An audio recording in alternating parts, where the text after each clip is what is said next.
Hello guys, welcome to our YouTube channel Civil Wizard. आजको भिडियोमा हजुरहरूलाई स्वागत गर्दछु। आजको भिडियो हाम्रो रिभर एस्टिमेटको पार्ट 3 वाला भिडियो हो। हामीले पार्ट 2 मा चाहिँ बार बेन्डिङ सेड्युल भनेको के हो र यसको इम्पोर्टेन्सको बारेमा कुरा गरेका थियौँ। आजको भिडियोमा चाहिँ हामी के गर्छौँ भन्दाखेरि एउटा आइसोलेटेड फुटिङको बार बेन्डिङ सेड्युल कसरी बनाउने भनेर हेर्छौँ र आइसोलेटेड फुटिङमा चाहिँ रिभर प्लेसमेन्ट कसरी हुन्छ फिल्डमा भनेर कुरा गर्छौँ है। अब जाउँ हाम्रो फुटिङमा। के हो फुटिङ भनेको? फुटिङ भनेको चाहिँ हाम्रो त्यस्तो स्ट्रक्चरल मेम्बर हो जसले चाहिँ हाम्रो बिल्डिङको लोड चाहिँ ग्राउन्डमा सेफली ट्रान्समिट गर्छ। यो चाहिँ हाम्रो फर्स्ट कन्स्ट्रक्सन मेम्बर हो। कुनै पनि घर बनाउँदै हुनुहुन्छ भने सबसे पहिला बनाउने भनेकै फुटिङ हो है। अब जाउँ यसको टाइप्समा। हामीसँग फुटिङको टाइप चाहिँ दुईवटा हुन्छ। एउटा हुन्छ डिप, अर्को हुन्छ स्यालो। डिपमा चाहिँ हाम्रो पाइल फाउन्डेसनहरू पर्छ। स्यालोमा चाहिँ हाम्रो स्ट्रिप फुटिङ हुन्छ, आइसोलेटेड फुटिङ हुन्छ, कम्बाइन्ड फुटिङ भयो, स्ट्र्याप फुटिङ र म्याट अर ऱ्याप फाउन्डेसन हुन्छ है। आज चाहिँ हामी एउटा आइसोलेटेड फुटिङको बिबेस कसरी बनाउने भन्ने कुरा हेर्छौँ है।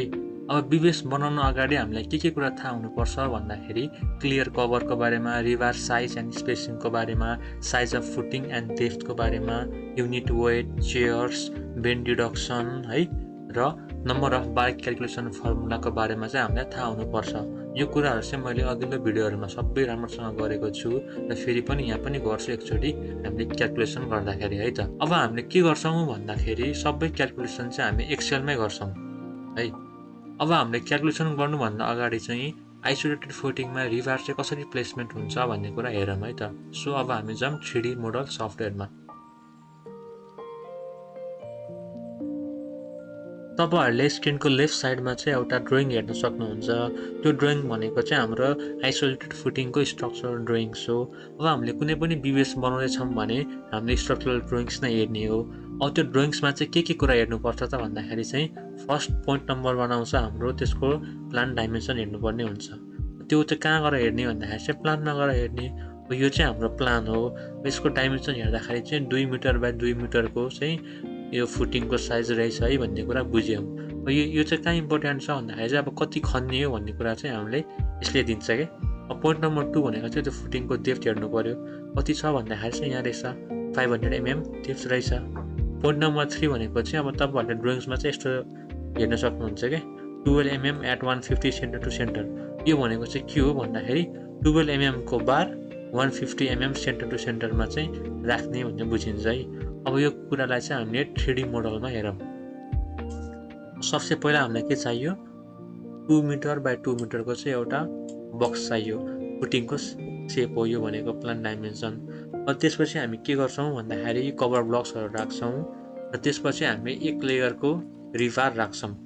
यतिको हाम्रो काम भनेको चाहिँ कतिको लेन्थ काट्दाखेरि चाहिँ हामीलाई यो एउटा चाहिँ बन्छ भन्ने कुरा चाहिँ हामीले निकाल्नु पर्ने हुन्छ र बिबेसबाट पनि त्यही आउँछ। अब यति गरिसकेपछि चाहिँ हामीले अर्को लेयरको पनि रिभार राख्छौँ। यति राखिसकेपछि चाहिँ अब हाम्रो मेन काम भनेको के हो भन्दाखेरि यो ग्रिन र ब्लूको चाहिँ क्वान्टिटी निकाल्नुपर्छ रिभारको कति केजी हुन्छ भनेर। अब तपाईँहरूले हेर्न सक्नुहुन्छ यहाँ यो एउटा ग्रिनदेखि अर्को ग्रिनसम्मको डिस्टेन्स चाहिँ कति हो भन्दाखेरि 150 mm C2C हो है।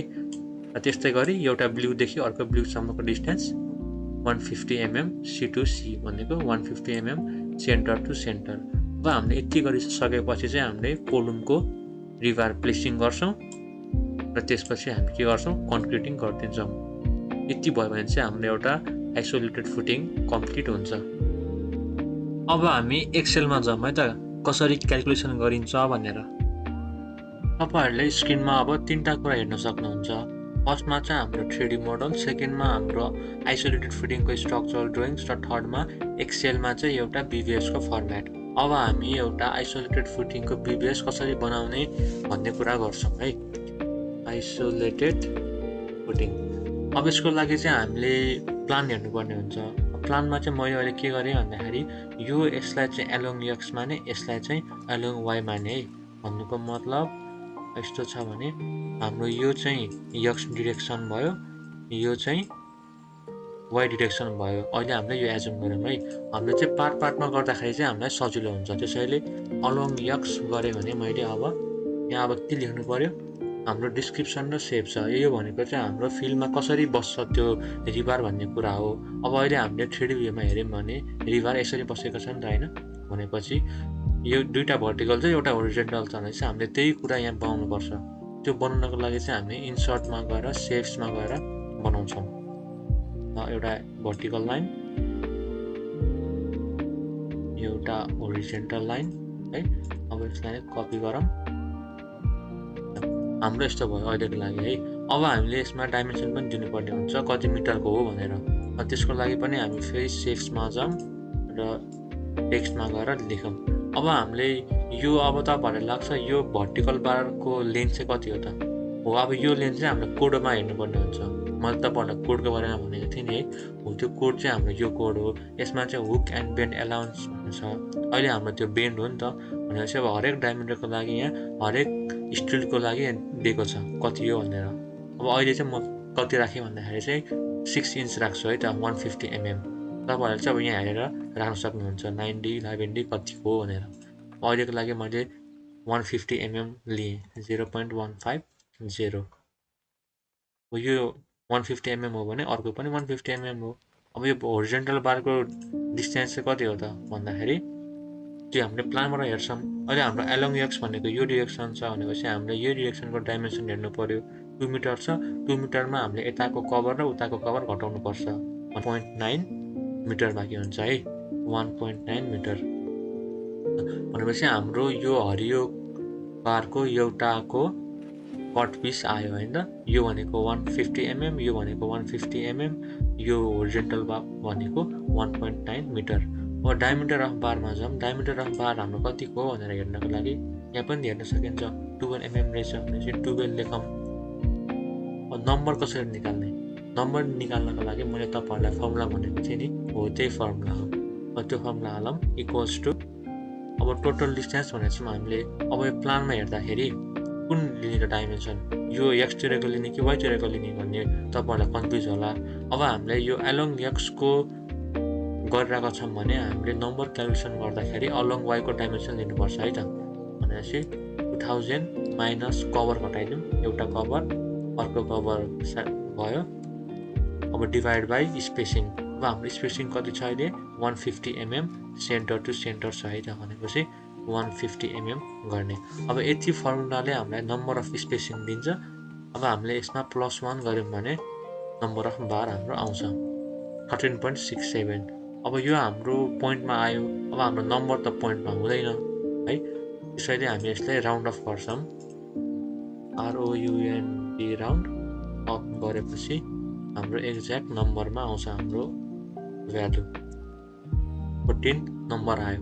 अब हाम्रो कट लेन्थ भनेको केही पनि नभइकन यो अगाडिको हामीले जुन क्यालकुलेसन गरेको थियौँ नि त्यसलाई नै सम गरिदिने, equals to 0.150 plus 1.9 plus 0.150 enter गऱ्यो भने हाम्रो कट लेन्थ आउँछ।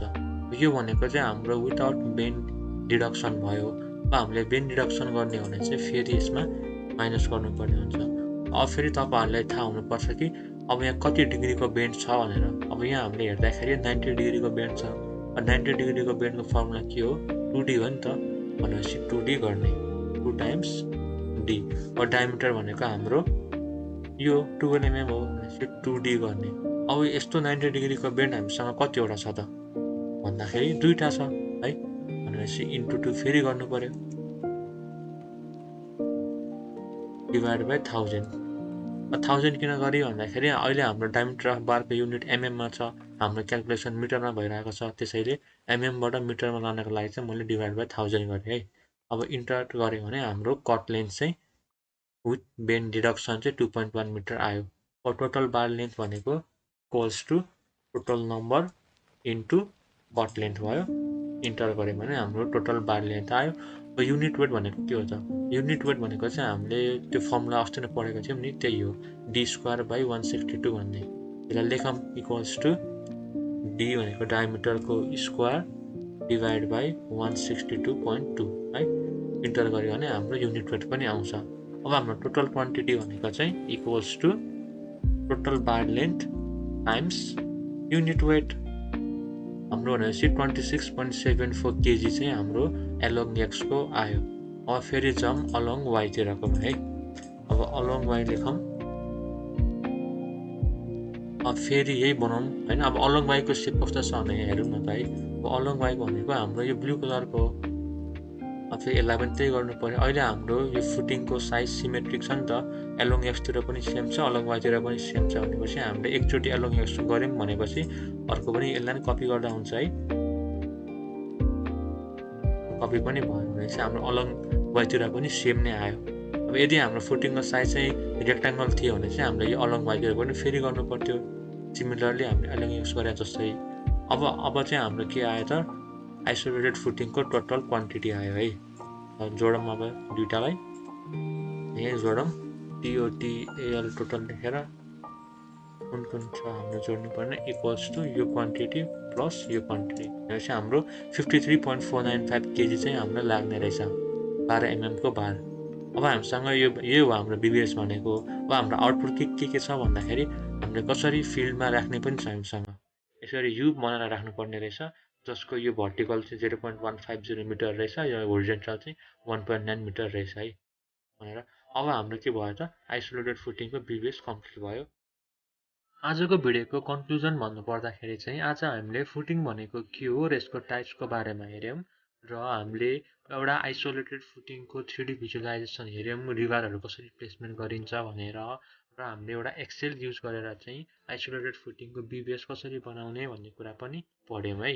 अब हाम्रो नेक्स्ट भिडियोमा चाहिँ हामी के गर्छौँ भन्दाखेरि कम्बाइन्ड फुटिङको चाहिँ BBS कसरी बनाउने भन्ने कुरा गर्छौँ र हामीले कम्बाइन्ड फुटिङको चाहिँ रिभार प्लेसमेन्ट कसरी हुन्छ साइटमा भन्ने कुरा पनि हेर्छौँ है त। सो आजको भिडियो हजुरहरूलाई कस्तो लाग्यो, मन पर्यो भने लाइक, कमेन्ट एन्ड सब्सक्राइब गरिदिनु होला है। Thank you.